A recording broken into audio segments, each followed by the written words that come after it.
ভারত তার নতুন war chief পেয়ে গেছে, জেনারেল NS রাজা সুব্রমণি।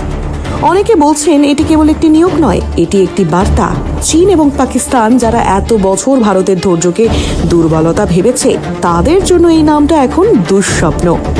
দীর্ঘ 4 দশকের অভিজ্ঞতা, উত্তর ও পশ্চিম সীমান্তে সরাসরি লড়াইয়ের ময়দান থেকে উঠে আসা এই জেনারেল এবার বসেছেন ভারতের সামরিক ক্ষমতার সর্বোচ্চ চেয়ারে।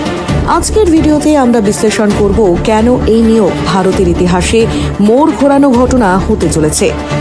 জেনারেল সুব্রমণিয়াম কোনো ডেস্ক জেনারেল নন, যিনি নর্থ এবং ওয়েস্ট উভয় সীমান্তে চীনের লাল ফৌজ এবং পাকিস্তানের ষড়যন্ত্রকে কাছ থেকে দেখেছেন। তিনি জানেন শত্রু কোথায় আঘাত করতে চায়।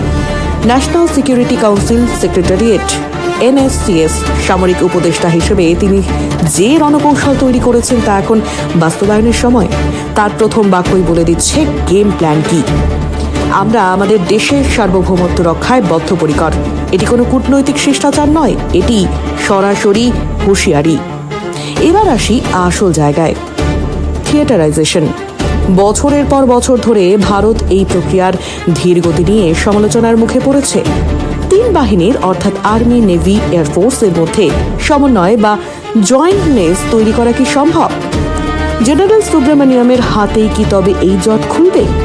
মনে রাখবেন, তিনি এমন একজন মানুষ যিনি সিস্টেমের খুঁটিনাটি চেনেন। ভারত এখন আর কোনো ডিফেন্সিভ শক্তি নয়। থিয়েটার কমান্ডের মানে হলো শত্রু যখন আক্রমণ করবে, ভারত তখন একক বাহিনীর দিকে তাকিয়ে থাকবে না, বরং ত্রিমাত্রিক আক্রমণের জন্য প্রস্তুত থাকবে।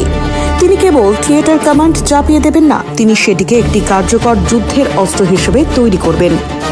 জেনারেলের মডেলে 3টি মূল বস্তু: জয়েন্টনেস, আত্মনির্ভরতা, ইনোভেশন অর্থাৎ JAI।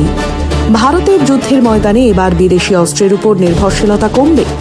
দেশি প্রযুক্তি, দেশি মিসাইল, দেশি ড্রোন।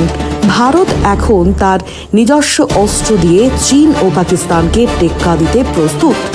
সুব্রমণিয়ামের এই JAI ডকট্রিন মানে হলো আমরা লড়াই করার জন্য প্রস্তুত এবং আমাদের যুদ্ধের অস্ত্রগুলো আমাদের মাটিতেই তৈরি।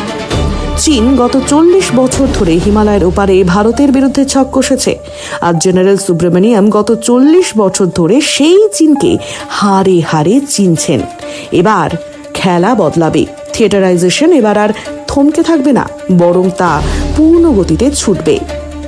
চীন বা পাকিস্তান কেউ যদি ভাবে ভারত এখনো সেই আগের অবস্থানে আছে, তবে তারা ভুল করছে। আপনার কি মনে হয় জেনারেল সুব্রমণিয়ামের নেতৃত্বে ভারত কি চূড়ান্তভাবে থিয়েটারাইজেশন সম্পন্ন করতে পারবে, নাকি পুরনো আমলাতান্ত্রিক জটিলতায় আবারও আটকে যাবে? কমেন্টে জানান আপনাদের মতামত। ভিডিওটি ভালো লাগলে শেয়ার করুন এবং সাবস্ক্রাইব করুন সত্যের পথে। জয় হিন্দ।